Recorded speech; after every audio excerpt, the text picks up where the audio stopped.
So just a quick one on the power valves. So I've cleaned one of the power valves up, and this is what they should look like ideally.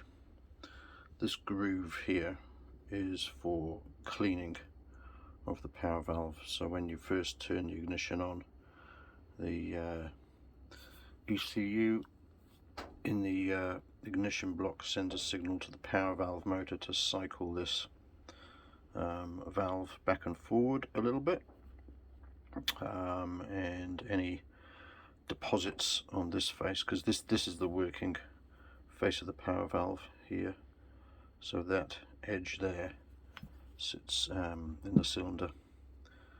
That forms that's the valve, the point that's doing the work there, and it only moves from there to there really.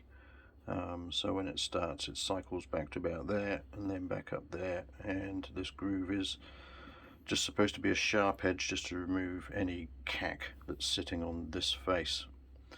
And then obviously when the valve is fully open, this shape forms the exhaust port in the cylinder.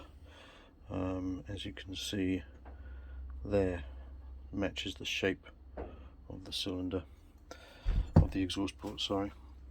And this is what they look like when they're used. So I haven't cleaned these obviously. So this is just all the two-stroke oil deposits that are collected on the valve.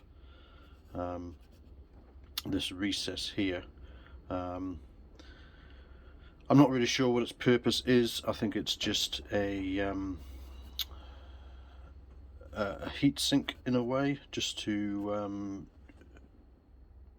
a thermal break more than a heat sink, sorry. Just to break the high temperature from here to here, because we've got seals sitting right on here, and also a place for cack to deposit, and it's a bit of a bugger to clean, but clean they are. So you can see how the two halves go together, and then there's a couple of locating dowel pins in there to match them. So this is fairly alright. Might try and polish some of those scratches up, because that's just going to pick up deposits, and might do a little bit of work on this cleaning groove here, because they don't particularly match very well. And yeah, so I've cleaned up this shaft a little bit, just with a little bit of filing, because it was bruised at the end, and this is the one that goes in the right hand cylinder and sits in the end cap, which you made me aware of. Thank you, Carl. I've now found that, and the bush is a little bit of a loose fit on there, so I might get a new bush, or make up a new bush to fit this diameter a bit better, and even maybe turn this down a little bit, sand it down to fit a new bush. Not sure yet. We'll see how it goes when I sort of dry assemble it up. Yeah, so that's the power valves, and that's what they look like when they are clean. So I've also done some gas flowing on reed block number 1.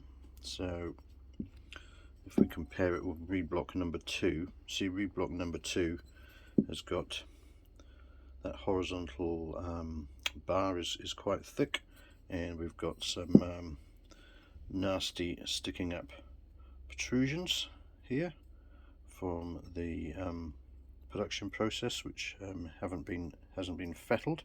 So that's just it's quite a lip when you feel it, so gas would just go shooting up and lots of turbulence would be created. And plus the edges of all these ports are very sharp. They've got bits of casting, flashing, etc., and that's all going to help disturb your airflow, which you don't want going on the inlet. So my modified one, all those burrs have been relieved, and I've taken a file around, and you can see that little chamfer around the curve there, and then that's been filed flat top and bottom, so now it's a lot thinner in comparison. If we compare the two, there's a lot more valve area there compared to there, plus we've got rid of all those nasty sticking up bits. So yeah, just a wee little update. Still waiting for tools really that I've ordered to come in so I can carry on doing the sanding of the cylinder and then move on to the other one.